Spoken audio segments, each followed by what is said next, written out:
Welcome to The Explainer. Today, we're really unpacking the foundational mechanism that makes self-governance actually work. We're exploring exactly how your political status, specifically, dictates your participation, your authority, and your responsibilities within the state assembly framework. Now, if you've been following the assembly process, you probably already understand the overarching structures, right? The four pillars, the committees, all that good stuff. But what we really need to clarify today is how you, as an individual, fit into this machinery based on the exact status you adopt. Okay, let's dive into this. Here is our logical roadmap for unraveling these complex jurisdictional boundaries today. Introduction, what is political status, state national versus state citizen, participation rights, public service and responsibility, common misunderstandings, and finally, our summary. Section 1, Introduction, the Assembly Framework. Keeping those foundational concepts of state assemblies in mind, let's jump right into the mechanics of why these operational rules matter. Moving on to Section 2, what is political status? Defining the boundary.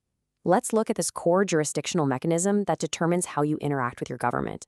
Since we already know how birth registrations misidentified people, kind of moving us off the land and soil, let's focus purely on the functional boundary here. Your political status is simply your declared standing as a living man or woman. Returning to the land and soil jurisdiction is really your first step out of those territorial systems. Think of it as the definitive boundary line. It literally dictates your exact jurisdiction, your specific rights, and your level of responsibility within the government structure. Now, before you can act in any official capacity, you have to meet the baseline requirements to officially join your state assembly. In the source documents, they're very clear on this. First, you've got to be at least 21 years of age. Second, you must have formally adopted your state, national, or state citizen political status. Third, you need a permanent home in your state. And finally, you must have lived in that home state for at least 1 year and 1 day. Once you present the public record that you're an American and affirm these points, boom, you are eligible. That's the whole shebang. But, what role will you actually play once you're in? Which brings us to Section 3, state national versus state citizen, the core dichotomy. Now, what's really interesting about this slide is how clearly it draws the line between the two primary roles you can hold in this system. You probably already know the basic difference between a national and a citizen, but let's actually look at how that translates to duty. A state national is your fundamental birthright political status. Being a lawful person on the land means you have absolutely no obligation to serve the government. None. A state citizen, on the other hand, well, that's a voluntary public servant. They adopt a singular allegiance to the state government, and by that, I mean absolute zero dual citizenship to corporate state estates or federal agencies. They're the ones who actively accept the heavy burden of governance. The source documentation maps out 3 distinct assembly choices that define your allegiance. Choosing your American state assembly requires standing up as an American and truly taking responsibility for self-governance. The alternative?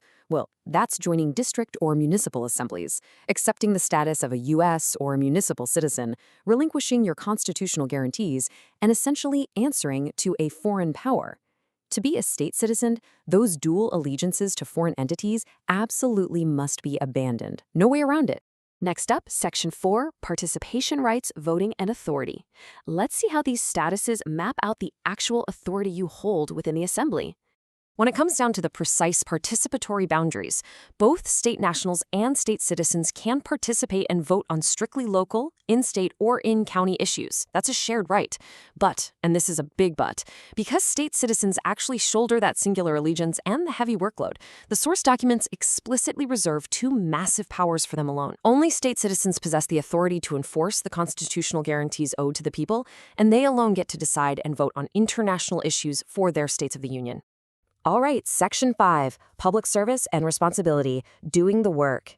So the crucial point is that with expanded rights come expanded responsibilities, which brings us straight to the public service roles. Like I said, you don't just get the authority to make international decisions for free, right? You earn it by doing the actual work. State citizens agree to take on some highly rigorous duties to ensure the state assembly functions as an actual working government. They're the ones staffing and running the state government.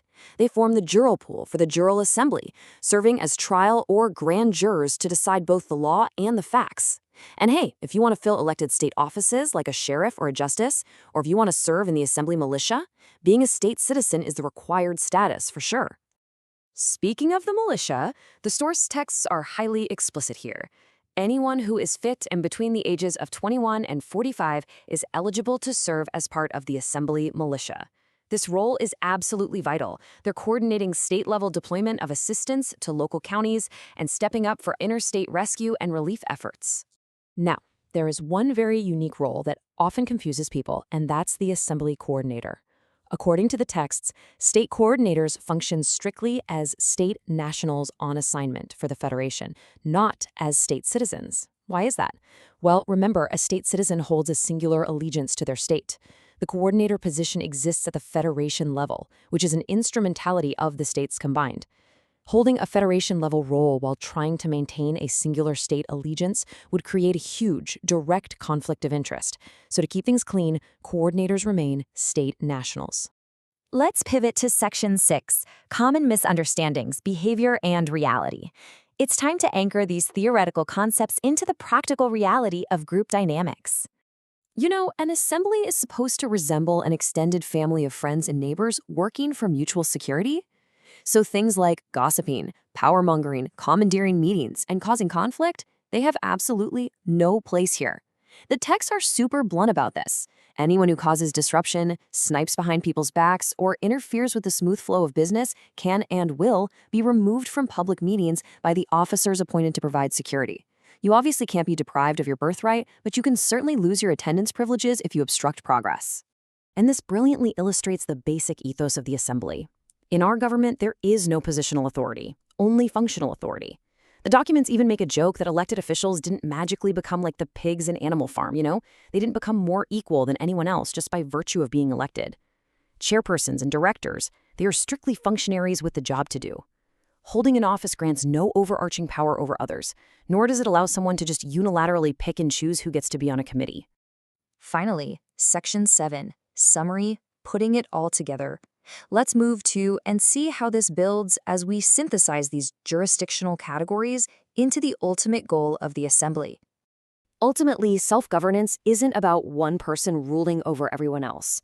It's like a giant puzzle. It's about these distinct, voluntary roles securely interlocking to form a functioning, self-governing whole. Some folks will choose the quiet, protected life of a state national, while others will willingly accept the heavy responsibilities of a state citizen to keep the machinery of government actually turning. And so we arrive at the absolute core truth. Remember this. Political status determines how individuals participate in the work, responsibilities, and self-governance functions of the assembly.